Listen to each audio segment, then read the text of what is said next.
एक procedure available है जो आज से पहले अवेलेबल नहीं था, जिसमें कि हम ब्रेन में से जो ब्लड वेसल्स के अंदर क्लॉट फंसा होता है उसको कुछ प्रोसीजर करके हम उसको निकाल लेते हैं और ब्लड फ्लो रिस्टोर हो जाता है। जैसे कि हार्ट में भी आपने देखा कि स्टेंट डाल के ब्लड फ्लो रिस्टोर किया जाता है, सिमिलरली ब्रेन में भी डिवाइसेस यूज करके क्लॉट निकाल करके ब्लड फ्लो रिस्टोर किया जाता है।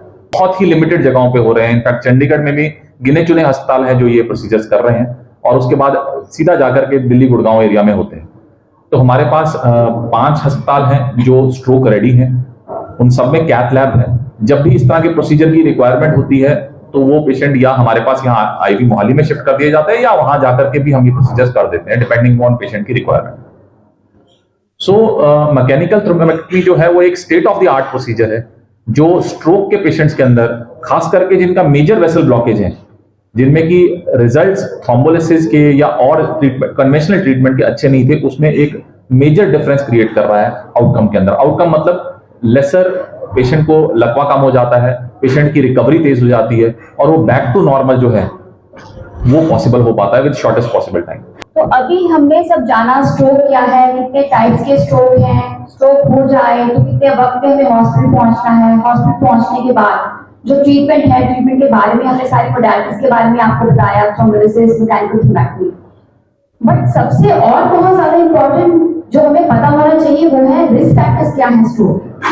अगर हमें रिस्क फैक्टर्स ही पता होंगे, अगर we know how to prevent the stroke, I think that's the most important thing.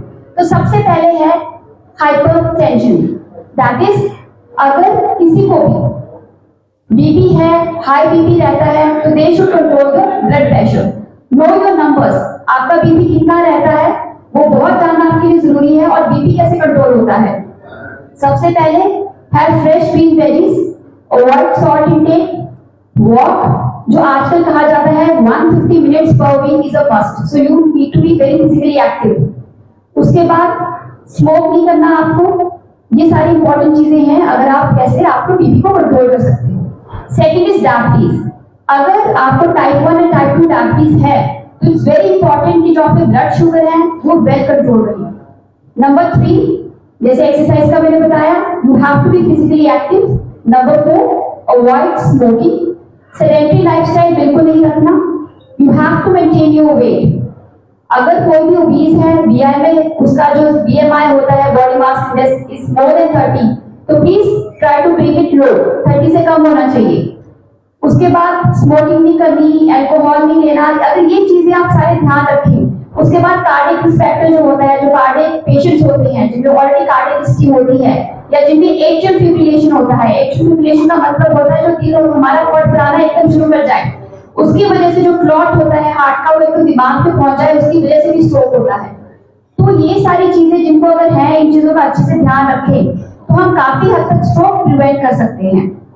Doctor Pradeep ने आपको काफी विस्तार में बताया बी फास्ट के बारे में। These are the very important symptoms जो आप एक निमोनिया की तरह याद कर सकते हो। बट मैं ऐड ऑन करना चाहूंगी कुछ ऐसे भी सिम्टम्स होते हैं जो पेशेंट्स हमारे पास आते हैं, जैसे वर्टाइगो।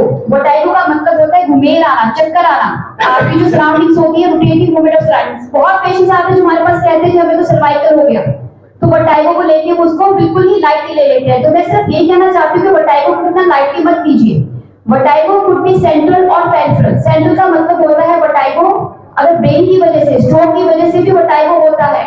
पेरिफेरल का मतलब है कान की वजह से, जिसमें हमें इतना मतलब सीरियस होने की जरूरत नहीं होती। अगर वर्टाइगो में कितने पेशेंट्स देखे हैं जो नॉर्मल ओपीडी में हमारे पास आते हैं, हम स्कैन कराते हैं and they turn out to be posterior circulation stroke, तो आप इतना लाइटली नहीं ले सकते वर्टाइगो।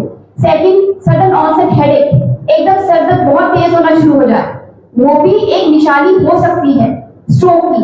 तीसरा, सीजर, मिर्गी का दौरा, एकदम आपके लगे कि बॉडी को किसी को देखो कि एकदम झटके पड़ने लग जाए, कुछ हो जाए, तो इसका मतलब है हो सकता है कि उस पेशेंट को स्ट्रोक हुआ हो, उसके बाद सीजर्स हो रहे हो। उसके बाद पेशेंट एकदम बेसुधी की हालत में चला जाए, आपको पता नहीं है पेशेंट चल फिर रहा है और एकदम बेसुधी की हालत में चला जाए, तो वो भी बहुत इंपॉर्टेंट सिम्टम है स्ट्रोक का, that could be a stroke. और एक मैं चीज बताना चाहूंगी जो सब इग्नोर करते हैं, which is known as a mini stroke और TIA। TIA का मतलब होता है ट्रांजिएंट इस्चेमिक अटैक। अब इसकी क्या सिग्निफिकेंस है? क्लॉट आया, क्लॉट गया, ऊपर ब्रेन में गया, थोड़ी देर के लिए ब्लॉक किया, सिम्टम्स आए, सिम्टम्स कैसे कैसे आ सकते हैं ये आपका जानना बहुत जरूरी है कि ब्रेन के हर एक पार्ट, हमारा बोलना एक पार्ट कंट्रोल करता है ब्रेन का, हमारा हाथ की मूवमेंट वो अलग पार्ट है जो ब्रेन का कंट्रोल करता है, ऐसे ही आंखों से देखना वो अलग एक ब्रेन का पार्ट, तो हर हिस्सा जो ब्रेन का वो अलग अलग पार्ट कंट्रोल करता है, राइट। तो जिस हिस्से में भी क्लॉट आ जाए, जब फंस जाए वो क्लॉट वहां पे, तो वो सिम्टम पेशेंट को नजर आ जाएगा। अगर वो 1-2 मिनट में चला जाए, जैसे कि कई कितने पेशेंट्स हमारे पास आते हैं जो कहते हैं कि मैम एकदम एक हिस्से में कमजोरी आई, हाथ कमजोर पड़ा, ग्लास पकड़ा हुआ था, हो गया, लेकिन मैं आधे घंटे में 15 मिनट में ठीक हो गया। तो दैट इज वो आया, क्लॉट आया, उसके बाद एकदम निकला वहां से, ब्लड सप्लाई रिस्टोर हुई ब्रेन को और दोबारा से ठीक हो गया, right. So this is a major warning sign for a major stroke. Please do not ignore the symptoms. अगर कभी भी ऐसा मिनी स्ट्रोक आए, जैसे कि आपको लगे कि आवाज में खिलखिलाहट आई, बोलने में हकलाहट हुई और 15 मिनट में ठीक हो गई, या फेस थोड़ी देर के लिए तिरछा हुआ, टेढ़ा हुआ और आधे घंटे में या 5 मिनट में ठीक हो गया, या एक हिस्से की कमजोरी आई या हाथ में सुनपना आया, थोड़ी देर के बाद ठीक हो गया, please do not ignore it. These are the warning signs, warning symptoms for a major stroke. तो ये कुछ चीजें हैं जो मेरे ख्याल से public should be knowing for the public awareness program. अगर ये सारी चीजें पता होगी तो हम एक मेजर स्ट्रोक होने से बच सकते हैं। एंड जो रिस्क फैक्टर्स मैंने आपको बताए हैं, ये चीजें अगर आप ध्यान में रखें, इनको रेगुलर लाइफस्टाइल में लेकर आए, अपनी लाइफस्टाइल मॉडिफिकेशंस करें, तो आई थिंक स्ट्रोक से काफी हद तक हम बच सकते हैं। जो एक्चुअली स्ट्रोक बारे ਸਾਨੂੰ ਪਤਾ ਹੋਣੀਆਂ ਚਾਹੀਦੀਆਂ। ਇੱਕ ਤਾਂ ਹੋ ਗਿਆ ਕਿ ਅਸੀਂ ਹਮੇਸ਼ਾ ਸੋਚਦੇ ਹਾਂ ਕਿ ਸਟ੍ਰੋਕ ਜਾਂ ਫਿਰ ਇਦਾਂ ਦਾ ਕੋਈ ਵੀ ਅਗਰ ਪ੍ਰੋਬਲਮ ਹੁੰਦੀ ਹੈ, ਇਹ 올ਡ ਏਜ ਦੀ ਹੀ ਪ੍ਰੋਬਲਮ ਹੈ।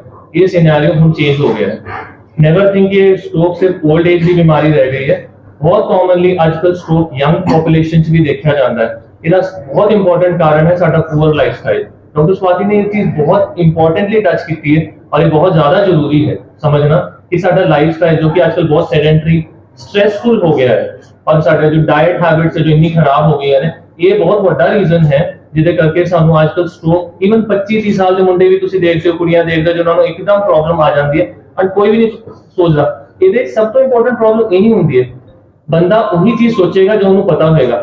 ਅਸੀਂ ਕੀ ਕਰਦੇ अगर कोई भी अगर यंग बंदा लड़का है, हाथ पैर कोई सुन पै रहे हैं या हाथ पैर से कोई कमजोरी आ रही, ਅਸੀਂ लोकल हॉस्पिटल चल जाएंगे and we miss that important golden period.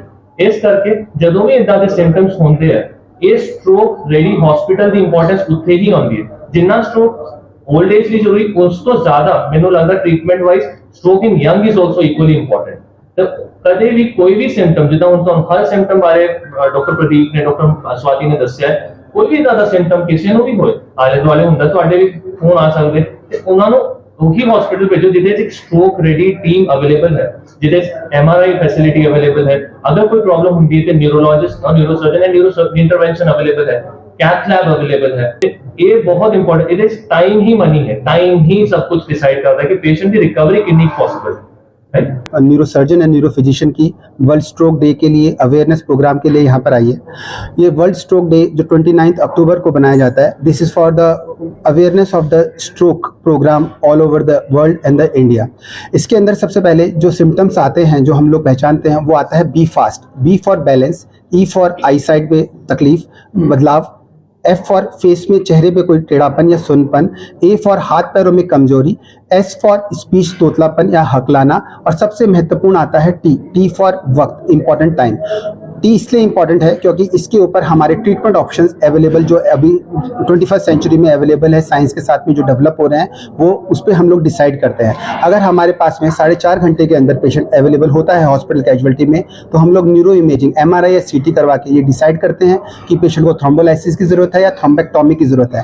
Thrombolysis के अंदर हम खून पतला करने का एक इंजेक्शन लगाते हैं जिससे खून पतला होता है और जो नस बंद हुई है उसको हम लोग खोल सकते हैं। दूसरा अगर हमारे पास में पेशेंट 4.5 घंटे के बाद में आता है या फिर 24 घंटे के अंदर अवेलेबल होता है हमारी कैजुअलिटी में, तो हम लोग एक प्रोसीजर होता है थ्रोम्बेक्टोमी, जिसके अंदर नेगेटिव प्रेशर देके मेजर आर्टरी जो नस बंद हुई है बड़ी, उसको हम लोग खोल देते हैं और खून का प्रवाह वापस से दिमाग के अंदर संचारित कर लेते हैं। इससे पेशेंट की प्रोग्नोसिस, मॉर्बिडिटी और मोर्टेलिटी में काफी अंतर देखा गया है।